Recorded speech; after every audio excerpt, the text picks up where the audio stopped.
Bene data bakundwa b'umwami Yesu Kristo, mwese abakurikira izi nyigisho tubahaye ikaze mu biganiro bya SAVEUR DIVINE. Ibi biganiro mu bitegurirwa n'abavuga butumwa bwiza batandukanye, akaba ari umuhamagaro ugendera ku ijambo ry'Imana byanditse mu gitabo cy'ubutumwa bwiza uko bwanditswe na Matayo ibice 24 umurongo wa 14. Kandi ubutumwa bwiza bw'ubwami buzigishwa mu isi yose ngo bube ubuhamya bwo guhamiriza amahanga yose, nibwo imperuka izahera ko ize. Ibi biganiro mubikurikira ku channel ya YouTube yitwa SAVEUR DIVINE. Tubifurije kugubwa neza. Imana Data ari na Yesu ibaha umugisha.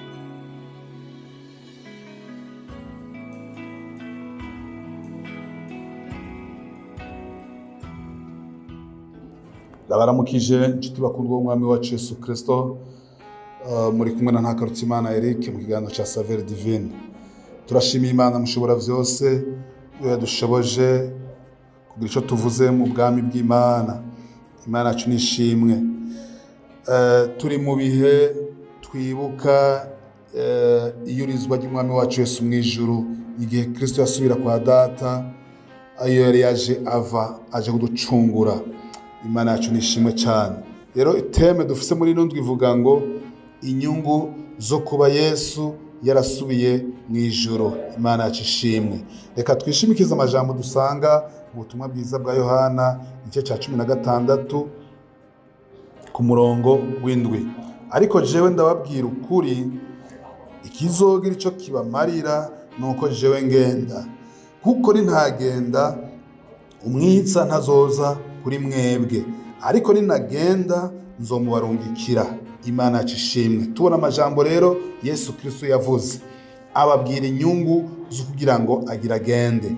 Arabwira ati ikizogira ico kibamarira nuko jewe ngenda, kuko ntagenda umwitsa ntazoza kuri mwebwe, ariko ninagenda nzomubarungikira. Rero tubona akamaro kadasanzwe Kristo ariko abwira abigishwa, ababwira ati icogira ico kibamarira, igifise akamaro gusumba ibindi vyose nuko jewe ngenda, kuko maze kugenda nzoca ndabarungikira umwitsa. Haleluya. Uwo mwitsa tubona ngaha ni Mpwemu Yera ariko aravugwa. Ahandi naho Mpwemu Yera amwita umufasha. Imana ishimwe. Ni umufasha aza gufasha umuntu, ni umwitsa. Haleluya. Aza kuba mu muntu, ni Mpwemu Yera aza kumurongora no kumushoboza. Imana ishimwe cyane.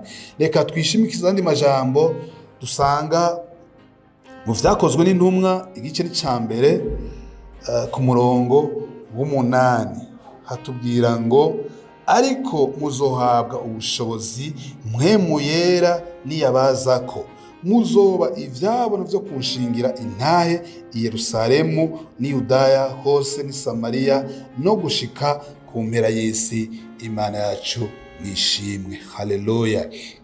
Yesu Kristo aha yariko arasezera abigishwa, yariko arasezera intumwa, yari kumwe n'abantu benshi. Arababwira ati je ngira ngende kwa Data. Haleluya. Kandi muzohabwa ubushobozi Mpwemu Yera niyabazako.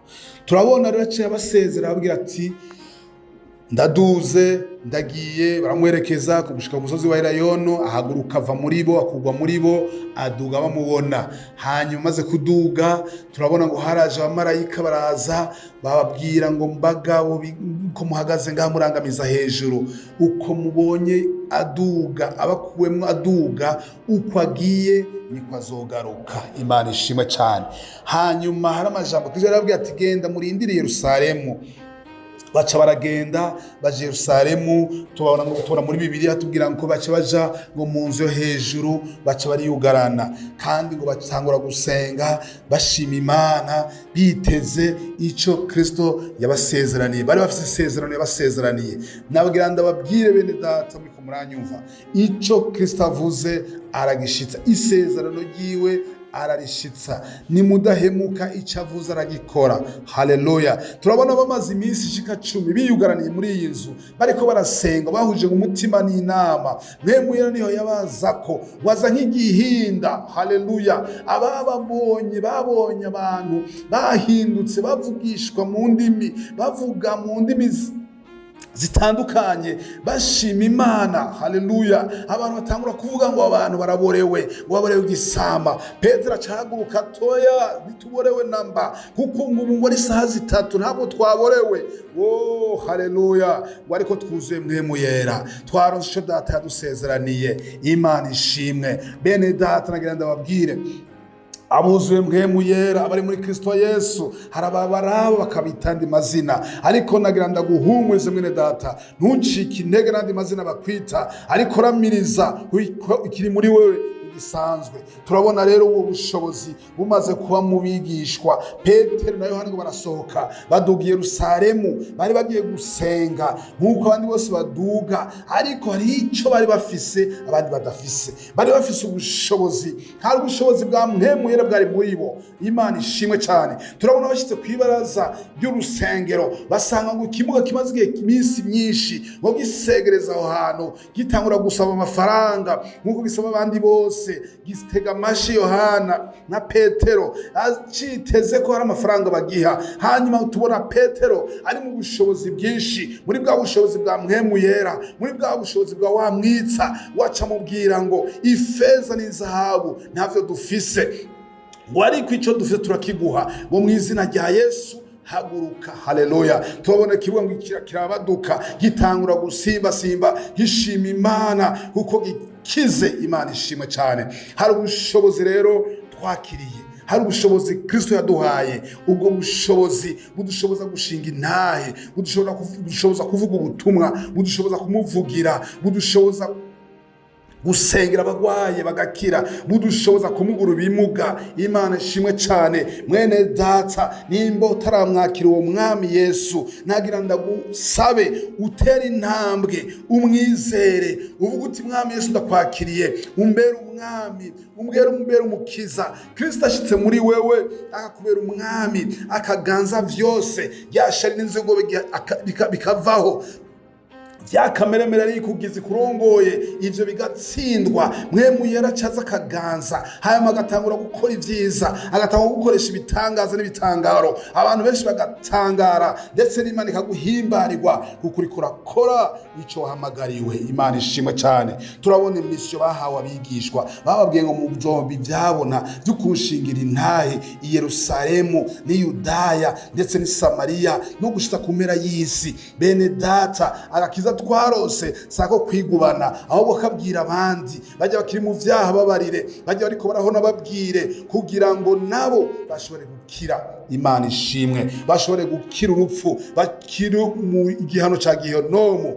Imana idufashe. Bene data, hari benshi bariko baragenda bari mu mahonero, benshi bariko baragenda bapfa bari muri ino si, ariko hari icyo Kristo yasezeranye. Ni Mpwemu Yera, n'umwitsa uwo yaramutanze. Iyo niyo nyungu dufise, yuko Yesu Kristo yaduze, kubona Kristo yarasubiye mu ijuru. Niyo nyungu dufise. Haciye haba umwitsa, acararungikwa, haca atanga umwitswa, acaza muri twebwe, ubabana natwe, aba muri twebwe, agendana natwe, abana natwe iminsi yose, kandi ni nawe adushoboza kugira ngo dushobore gushingira intahe Kristo. Imana yacu habwa ishimwe n'icyubahiro. Imana yarakoze, Yesu yarakoze gusubira mu ijuru, yarakoze kuduga kugira ngo turonke uwo mwitsa. Imana ishimwe. Uwo mwitsa ari muri twebwe, uwo mwitsa aba muri twebwe. Ni wadushoboza kwihana ibyaha, ni wadushoboza kurinduka no kuvuga ivyo Kristo yakoze. Turabona Petero na Yohana ndetse n'abandi bigishwa bose bari batinye gusohoka, barantu biyugaranye kuko ntaho bari kubihera, kuko nta bushobozi bari bafise. Ariko tubona Yesu Kristo yaravyivugiye, yaravuze ati muzohabwa ubushobozi Mpwemu Yera niyabazako. Ubwo bushobozi bamaze kuburonka, bace batangura kuvuga ubutumwa no gushinga intahe. Ako niko kamaro dufise kubona Yesu Kristo yarasubiye mw'ijuru nuko yagiye kuturungikira umwitsa uwo nawe yaratanzwe umusari muri twebwe. Mwene data, we wakiriye umwami Yesu ntiwikengere, umwitsa ari muri wewe, ubushobozi bwa Mpwemu Yera buri muri wewe. Ariko nawe utaramwakira, tera intambwe urondera umukozi w'Imana aba hafi yawe, iyo bari hafi yawe agufashe kwakira uwo mwami n'umukiza, hanyuma umwitsa muri wewe, ubushobozi bwa Mpwemu Yera bube muri wewe, nawe utangure gushinga intahe uvuga Kristo, umuvugira, uvuga ibyo yakoze, uvuga icyo yakoze mu buzima bwawe, ushinga intahe. Nta kitwaremewe no gushinga intahe, nta yindi misiyo dufise no gushinga intahe. Duhere i Yerusalemu iwacu tugende mu mihana hirya no hino, hama ndetse dukwire no kw'isi yose dushinga intahe y'umwami wacu Yesu Kristo. Imana yacu ishimwe. Yesu Kristo nahabwa ishimwe n'icubahiro, yashoboye kuduga agasubira kwa data kugira ngo aduhe umwitsa, twararonse uwo mwitsa akaba ari muri twebwe. Imana yacu niyo ishimwe n'icubahiro, yarakoze. Imana yacu ishimwe cyane. Amen, amen. Yesu nashimwe.